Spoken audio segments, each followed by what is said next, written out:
Hi, I'm Marie. Welcome to Oxford Online English. In this lesson, you can learn how to give and respond to feedback in a professional environment. You'll see different ways to give positive or negative feedback, and how to give negative feedback in a more direct or indirect way. Before we begin, check out our website, oxfordonlineenglish.com.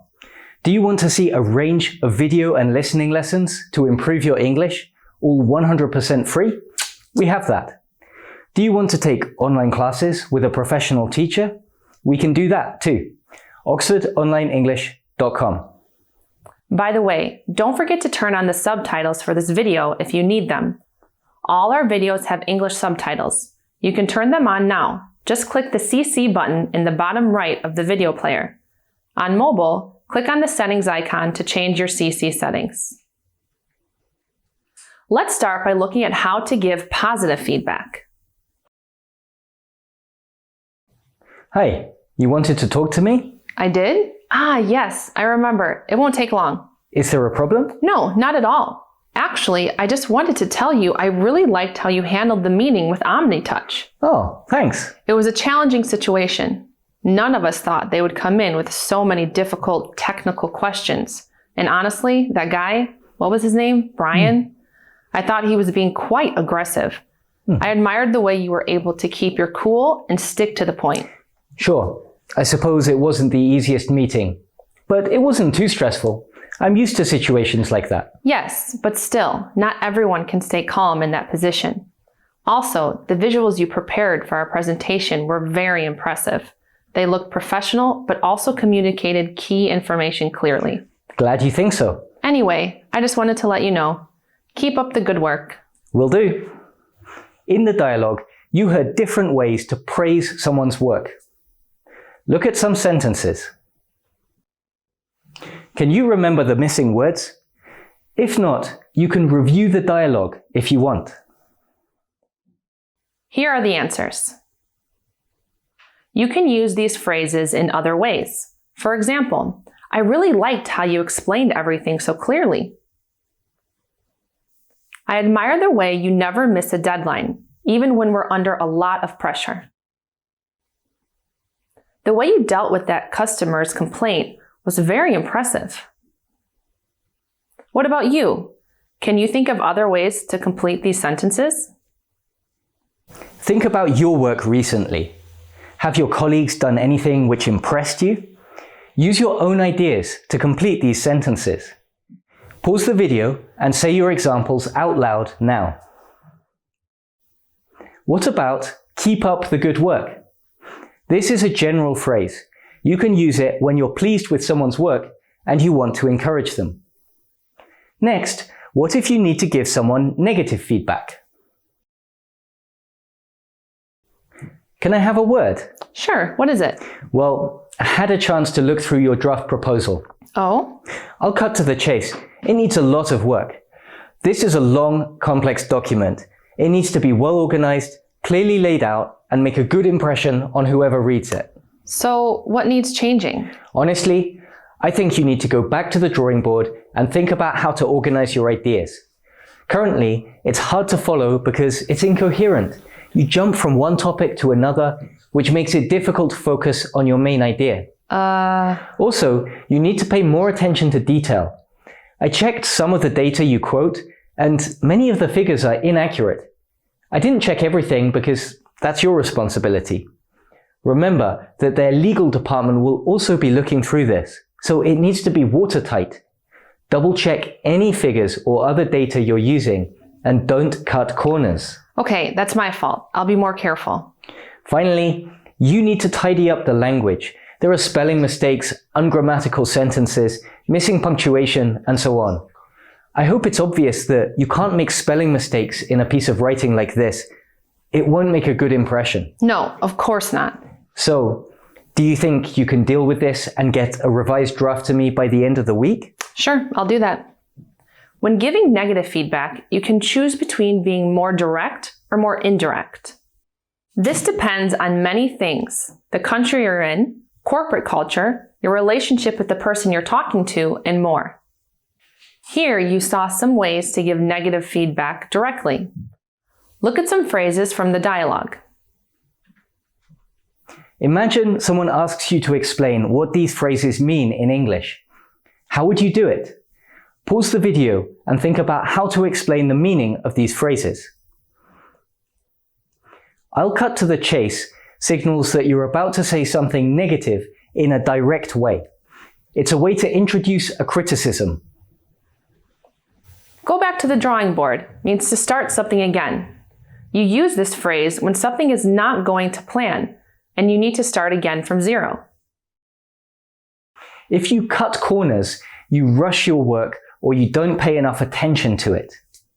If you tell someone, "Don't cut corners," you are telling that person to work carefully and pay attention to detail. Generally, if you want to give feedback directly, you'll use simpler sentences with you. For example, "You need to pay more attention to detail." "You should double-check your figures before you send it." You can't go into a meeting like that unprepared. Direct language is generally simpler. You can use you plus a verb, as in you need to, you should, you shouldn't, you can't, and so on. Now, what about giving negative feedback in a more indirect way? Do you have a minute? Sure, what's up? There's a little issue I wanted to discuss with you. Actually, there have been some complaints about the language and humor you use in meetings and in the office generally. More than one person has complained to me that they find it unprofessional and offensive. Really? Like what? I don't want to get into specific cases. I just want to remind you that this is a workplace and there are certain standards of conduct that we all have to adhere to. So what? No jokes allowed? That's not what I'm saying, but it's important to understand that not everyone will have the same perspective or sense of humor as you. It's advisable to be cautious with your choice of words, especially in meetings or other situations where perhaps not everyone knows each other. This seems a little unfair given that you're not saying who made these complaints or what I'm supposed to have said. Well, this is just a friendly chat, but I have also observed some examples of these issues directly. I don't want to take this further, but I would like you to keep these things in mind. Hopefully, we can avoid similar issues in the future. In this dialogue, you saw how to give negative feedback indirectly. Here's a question. What are some features of indirect language? How is indirect language different from the direct language you heard in part 2? Indirect language is generally softer and more impersonal. When giving negative feedback, if you want to be indirect, you'll generally avoid sentences with you. Instead, you'll use impersonal constructions, for example with there. You heard there have been some complaints about the language and humor you use in meetings. There are certain standards of conduct that we all have to adhere to. Or you might use impersonal constructions with it, as in, it's important to understand that not everyone will have the same perspective or sense of humor as you. It's advisable to be cautious with your choice of words. Take that last example. How would you say this in more direct language?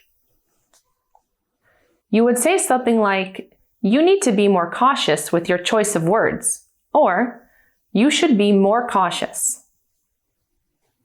Also, indirect language tends to be less specific. In the dialogue, I avoided going into details about the problem. I didn't say who had complained or describe specific incidents. Think about the differences between direct and indirect language that you've seen here. When you need to give someone negative feedback, it's good to decide which approach to use and control your language accordingly. Okay. Right, so about the new design for the logo. Yeah, I'm curious to hear your thoughts. First of all, the colors look strange, don't you think? Sure, I'm aware of that. I made the prototypes on my laptop while I was on the road, and the screen isn't good enough for design work. I'll adjust the colors on my desktop. I know how I want it to look. Okay, that sounds good. Now, I like the basic design with the overlapping circles. I do think the text should be larger. All right, I can look into that. Sometimes it's hard to balance the proportions when you start changing things, but I'll see what I can do. Then, I think the thing I like least is these triangles on the right. Overall, it looks too busy. There are too many shapes and different parts. Well, there I have to disagree with you. Our logo now has triangles inside a circle. This new logo takes the same elements, but presents them in a new way.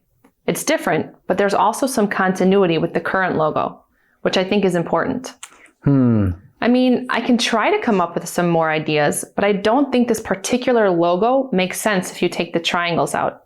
Plus, it'll look unbalanced. Look, I like it overall, but I don't want to rush this decision, and I think you could improve on this design with a bit more time. How about you come up with 1 or 2 more versions, and then we'll decide as a team. Okay, that sounds fair. I'll see what I can do. When someone is giving you feedback, you can respond in different ways. You can acknowledge their point or agree with it. You can promise to take action or you can disagree. Look at 5 phrases you heard in the dialogue. Can you remember the missing words? Pause the video if you need more time to think. Let's see the answers together. To acknowledge or agree with a point someone makes, you can say, "I'm aware of that," or "That sounds fair." You could also use phrases like, "I understand," "I get it," or "I take your point." To promise to take action when someone gives you feedback, you could say, "I can look into that," or "I'll see what I can do." You could also say, "I'll work on that," or "I'll get on it right away." Get on it means to start working on something. It's a more informal phrase. To disagree with someone, you could say, "I have to disagree with you." If you want to be more indirect, you could say, "I'm not sure I agree," or "I have a different perspective on that." If you want to be more direct, say something like, "I don't think that's true," or "I don't agree with that." Now, you should know different ways to give and respond to feedback. You can review parts of the video again if you need to. Thanks for watching. See you next time.